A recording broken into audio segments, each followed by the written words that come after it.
So the big argument in the late 1960s, what was the best version of I Heard It Through the Grapevine? Now, I believe that the Marvin Gaye version, later the CCR version, were the best because they had aspects of swamp rock and country and blues and pop.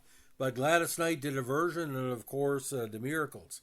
So today on Behind the Tracks, we're going to be talking about the what do you call it, the legacy of this song, which is basically a story song that, like I said, has a lot of country elements, even though it was Motown, R&B, and pop.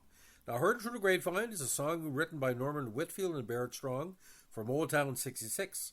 The first recording of the song to be released was produced by Whitfield for Gladys Knight and the Pips and released as a single in September '67.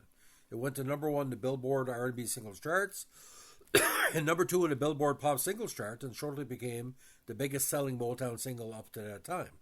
Now, the Miracles were the first to record the song in '66, but their version was not released until August '68 when it was included on their album Special Occasion.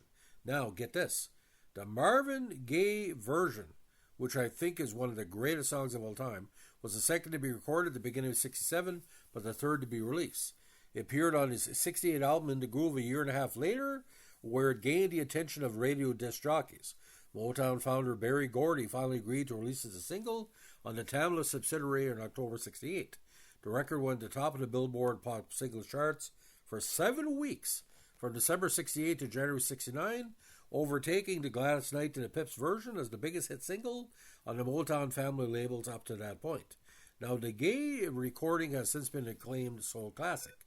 In '98, the song was inducted in the Grammy Hall of Fame for historical, artistic, and significant value. In 2004, it placed 80th on the Rolling Stone list of the 500 greatest songs of all time, then fell to 81 in 2010. In 2021, it was ranked under 19th. And on to commemorate the 40th anniversary of the Billboard Hot 100 issue of Billboard magazine in June 2008, Gaye's Grapevine was ranked 65th. Now, in 2018, the Gladys Knight the Pips version was also inducted in the Grammy Hall of Fame. In addition to being released several times on Motown artists, the song has been recorded by a range of musicians, including CCR, who made an 11-minute interpretation for the 1970 album Cosmo's Factory. Now, the song is composed in E-flat minor, and the lyrics tell the story in the first person of the singer's feelings of betrayal and disbelief when he hears of his girlfriend's infidelity only indirectly through the grapevine. Now, by '66, Barrett Strong, the singer on Motown Records' breakthrough hit, Money, That's What I Want, had the basics of a song they started writing in Chicago, where the idea come to him while walking down Michigan Avenue that people are always saying, I heard it through the grapevine. The phrase is associated with black slaves during the Civil War who had their form of telegraph, the human grapevine. Producer Norman Whitfield worked with Strong in the song, adding lyrics to Strong's basic Ray Charles-influenced gospel tune and a single chorus line of I Heard It Through the Grapevine.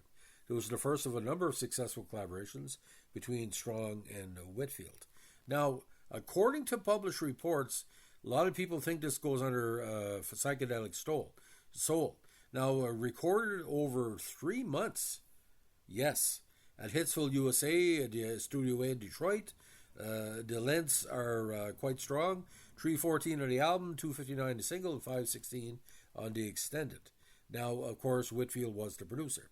Now, the first known recording, again, is on August 6, '68 by the Miracles, though there may have also been a recording with the Isley Brothers, or at least Whitfield intended to record it with them. However, a track has not turned up. Some Motown historians believe that a session may have been scheduled but cancelled. The Miracles version was not released as a single due to Berry Gordy's veto during Motown's weekly quality control meetings. Gordy advised Whitfield and Strong to create, get this, a stronger single. The Miracles version later appeared in her '68 Special Occasion album, and a slightly different take, possibly from the same session but unreleased, appeared on a '98 compilation album, Motown Sings Motown. Now, Gaye's version, released on In the Groove, again is the second known recording. Whitfield recorded a song with Gaye over 5 sessions, the first on February 3rd, '67, and the last on April 10th, '67. Recordings of this version took more than a month due to Whitfield's overdubbing Gaye's vocals with that of the Andante's background vocals, mixing in several tracks featuring the Funk Brothers on the rhythm track, and adding the string section from the Detroit Symphony Orchestra with an arrangement by Paul Reiser. Now, the session featuring Gaye led to an argument between the producer and singer.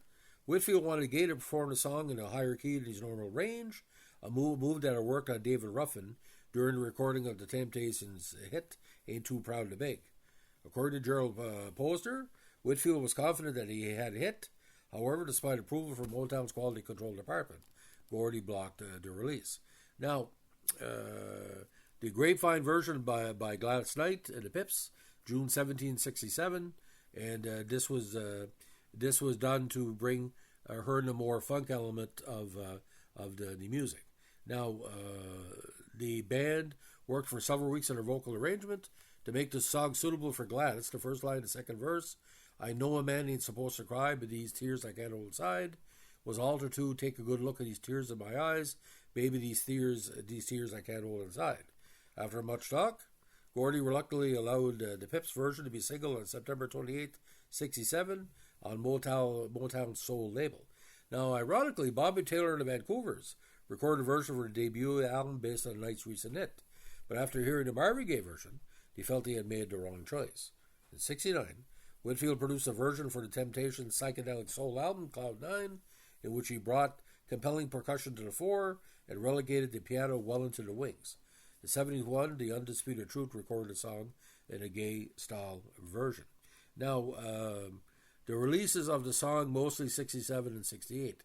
Now, the Gaye version, I don't know exactly why it stands out for so many people, but the idea Gaye Marvin was known as basically a ladies' man, or sexually promiscuous, and ironically, ladies and gentlemen, he said he finally did the right thing. He had a brainstorm on the Gaye recording. He had a golden idea, but he set the song in a slower, more mysterious tempo.